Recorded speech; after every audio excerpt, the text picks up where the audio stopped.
couple things pop into my head as we wrap up 2020 and prepare for 2021. First, the obvious. Man, we overcame an insane amount of challenges this year. I mean, it would take the entire show to list the amount of hurdles that the nation overcame, and more specifically, what real estate and lending overcame this year as well. I mean, what an amazing, challenging year 2020 was. While the nation struggled to live through the pandemic, real estate and mortgage were faced with the massive challenge to close $3.5 trillion in business in the midst of a pandemic with not enough people to fulfill the massive demand for housing and refinance opportunities.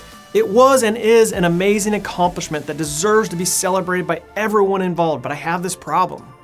See, I can't help but look ahead to wonder and plan for what's coming next year. Yes, our collective efforts deserve to be celebrated, but I can't help but wonder what 2021 will bring. And you know where my mind goes, which is weird? The phrase that keeps scrolling through my head right now is simply this: false sense of accomplishment.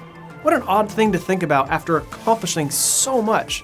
Yet here I am thinking about it and talking to you guys about it today. The funny thing is, this was reaffirmed several times this week by several successful people. Organically too, I didn't bring the phrase up. It just continued to pop up in conversations with high-level executives and top producers. So I just knew this is something we had to talk about. Now again, hear me guys, the last thing I want to do is take away or not recognize a record year or invalidate everyone's hard work in 2020.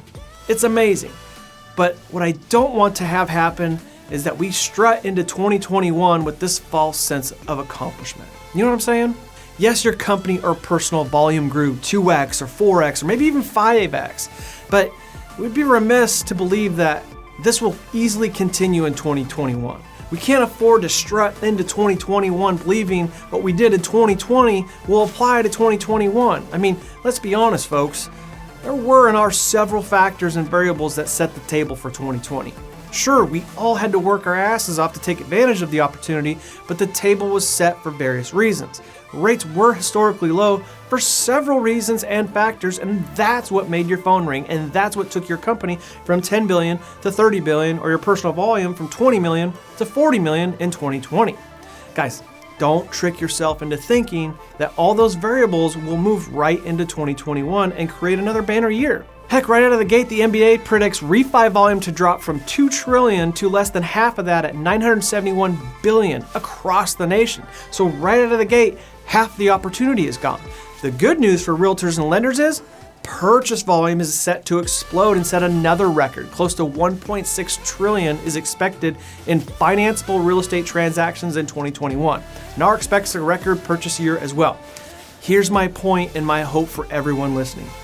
Please don't strut into 2021 thinking that things will be the same as 2020. Celebrate your wins and your hard work personally as a team, as a company, but know that 2021 brings new opportunities and new challenges. We can't afford to stroll into 2021 with a false sense of accomplishment. I hope that makes sense, and please know I'm not trying to take away anything from all the amazing things that we accomplished this year. I just want to make sure our minds are right for 2021.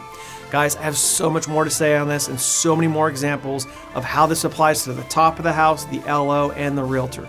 That's a much longer conversation, though, that I would love to unpack. I'm working on it. I'm setting up a podcast with a few high-level folks so we can do a deeper dive. Look for that coming soon. In the meantime, share this with your teams and talk about what this means to you and, more importantly, what pivots you need to make for 2021. See you guys next week.